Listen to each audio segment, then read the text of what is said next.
Maria de Magdala. Who was she? Who could have written then and who will write now about her image and her shadow? Who will paint her image without knowing her origin and her destiny close to him?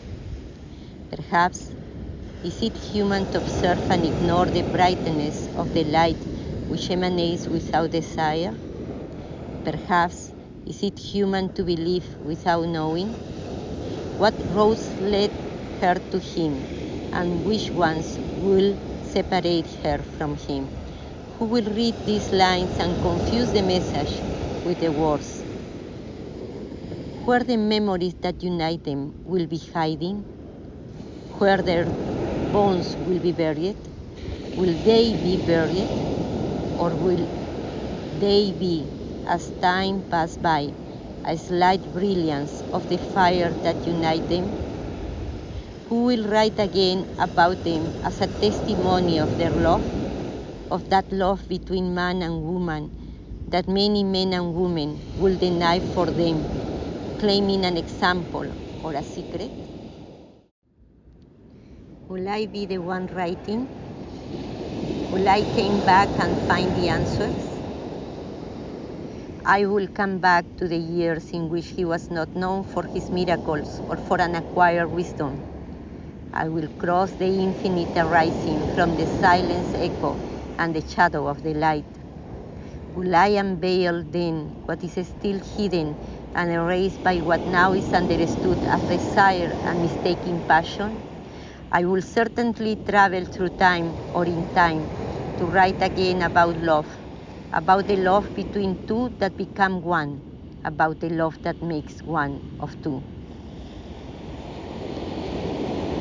Like the leaves that grow side by side, and which by the wind and the branch that shelters them move, being united and becoming apart, that is the way of love. Leaves shining with the sunlight that warms them up, and at the same time reflect its light together as a joint song to the Creator, giving as such a testimony of the life essence they are.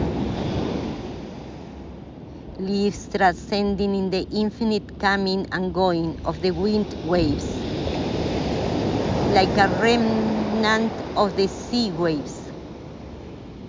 As such are those who love and make the love and make that love a divine connection, without attaching themselves to this existence, without recognizing death, which only could momentarily separate them, if it separates them from this temporal existence, since their love knows no end. With respect they see each other, with veneration they admire each other, with pain they separate to allow the understanding of the temporal pain of separation, but the sublime of eternal union. In that way she loved him. In that way Maria de Magdala loves. And in that same way he loved her, without a name or time.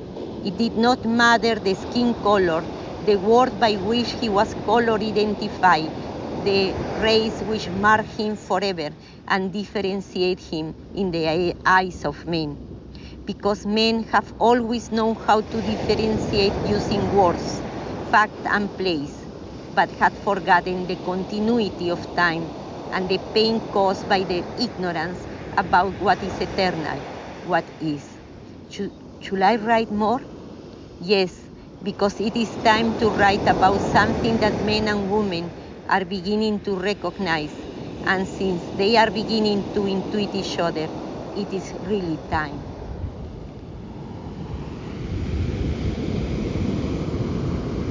How could they intuit each other?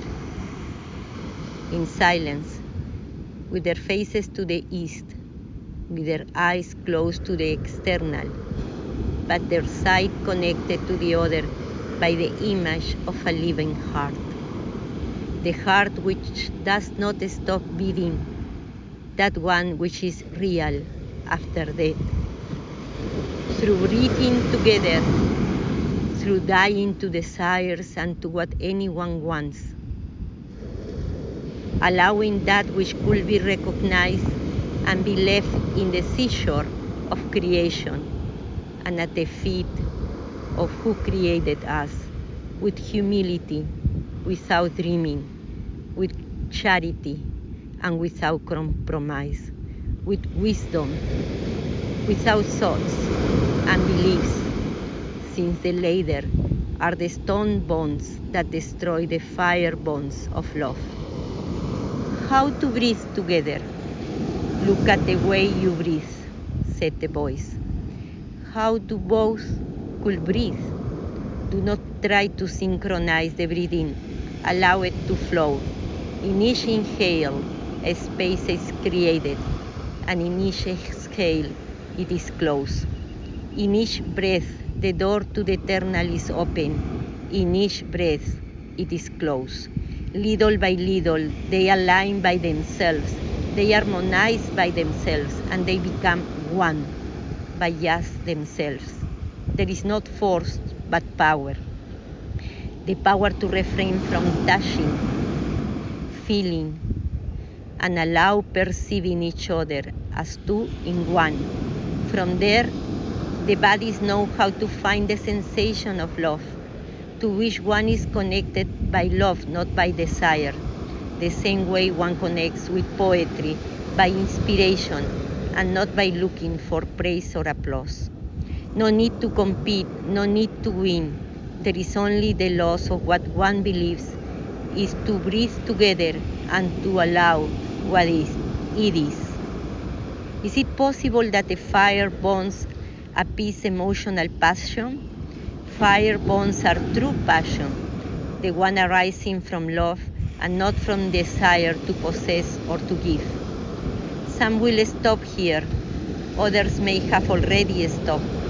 They may not understand, since if they do so, they will be lost like the interpreters. But if they read without thinking, just absorbing what is present between the lines, they will gather the energy, holding each word of the one who wrote for love and by it, in the presence of the sea, in the sound of the waves, in the silence of the eternal now.